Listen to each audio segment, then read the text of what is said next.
In the world we are now, dominated by the internet, there are vast amounts of resources out there on the web where you can learn anything, whether it is from YouTube, online courses. With boot camps on the rise, that begs the question, are universities still worth it? Well, that, my friend, is a question that we'll be diving into in this video. Universities, or as you Americans like to call it, colleges, the old-fashioned way of learning a profession.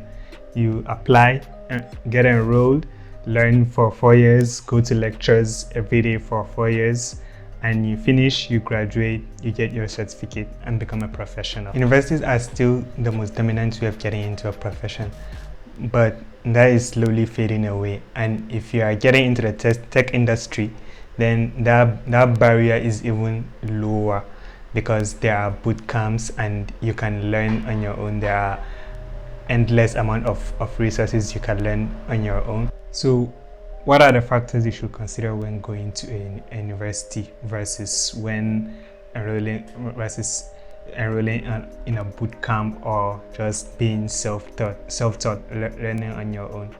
Well, firstly, in a university you get a well-rounded concept of everything. You get a solid foundation of computer science and the fundamentals. Also, you are among your peers, so you are among like-minded individuals that you will learn together, and you also have professors and lecturers that guide you along the way. So for example, whenever you get stuck on something, you can just ask.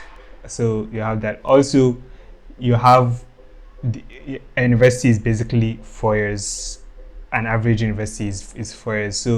So you have time to learn and explore other courses apart from like software engineering, apart from computer science. For example, like me, I love history. So now that I'm in university, I had the chance to learn history of other places. Like, for example, I'm here in Russia, so I had the chance to learn the Russian history, the philosophy, through courses like philosophy, sociology. So I learned a lot about the Russian philosophy and history, and also the European history. I learned a lot about that. So that is a plus if you have other interests apart from computer science. And the last thing, even though the bars are getting lower and lower, companies still value university certificates. That degree, that paper, a lot of companies still value it, even though there are a lot of other companies that don't really care. They don't really care now whether it is a bootcamp graduate or a self-taught or a university degree, but some companies still value it. So you might have a higher chance of getting a job quicker than someone, for example, who finished a bootcamp or just learned on his own. Keep that in mind. So those are the reasons you should consider going to university. But what are the reasons you should consider not going to university? Well, firstly, if you are short on time, university takes at least 4 years. So if you don't have that time, then you should definitely consider going to a boot camp. Also, the financial commitment. Universities cost a lot. They cost a lot of money. So if you have the capacity to pay for that, then no problem, you can go. But not everybody has the luxury of paying all that money the universities demand every year or every semester. So you should also put that in mind. Another one is time commitment. In universities, you have to go to lectures, and sometimes you have to wake up at 8, and maybe you have lectures for the whole day, maybe from 8 to like 5 or 6. Not everybody has that time luxury as well. Maybe you are working a part-time job and you are also going to the university, so that will be a lot of work. That can be very tedious for a lot of people that don't have that time.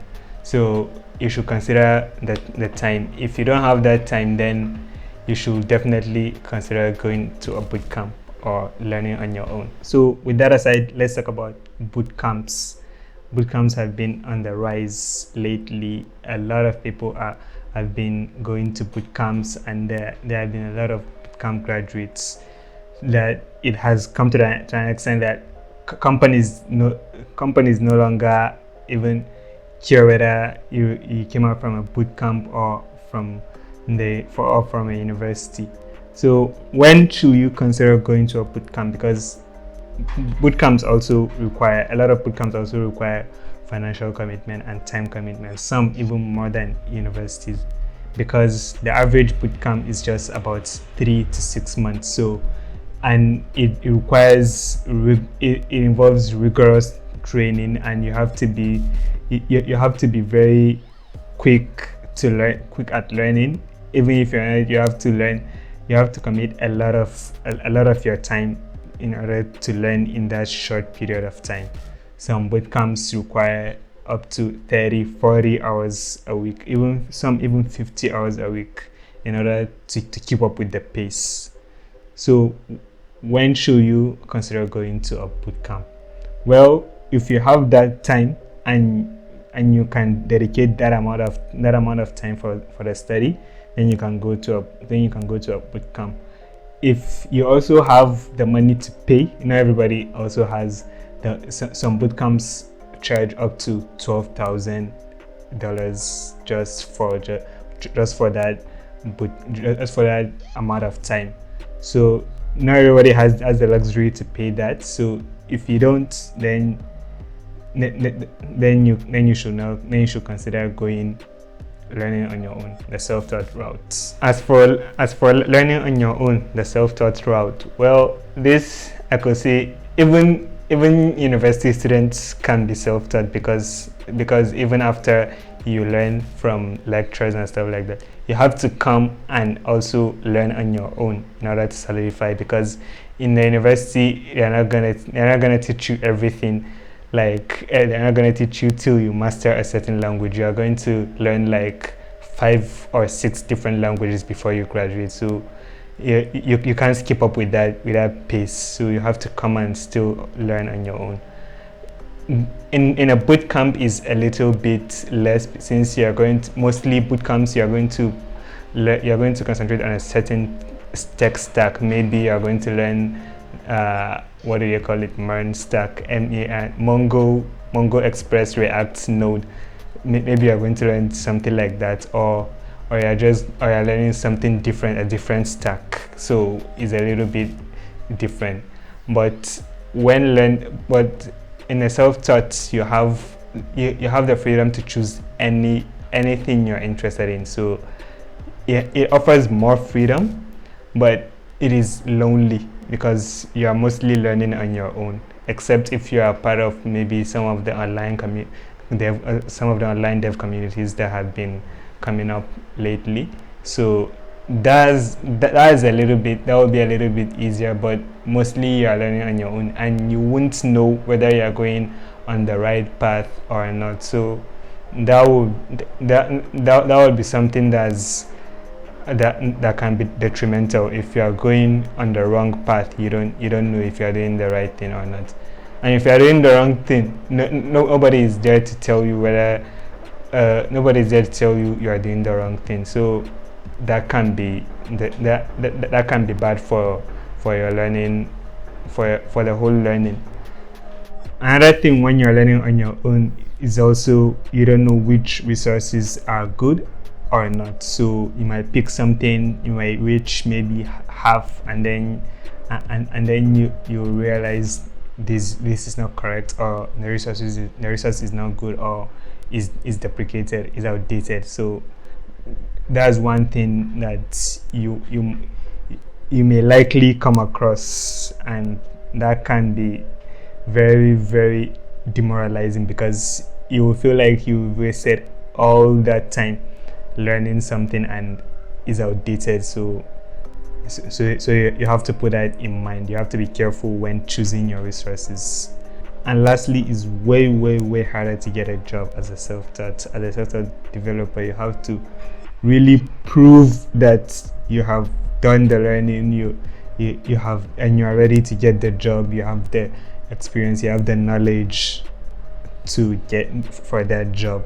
So that's also another factor that you should definitely put in mind, because a lot of companies are skeptical of hiring self-taught developers, because they don't know whether you really know what they need or not.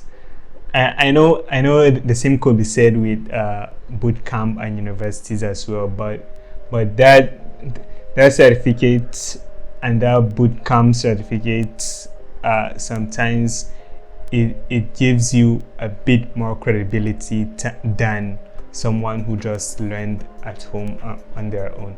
So you should put that in mind. But apart from that, that is it for this video. Make sure to like and subscribe for the algorithm, and I'll see you next time. Peace.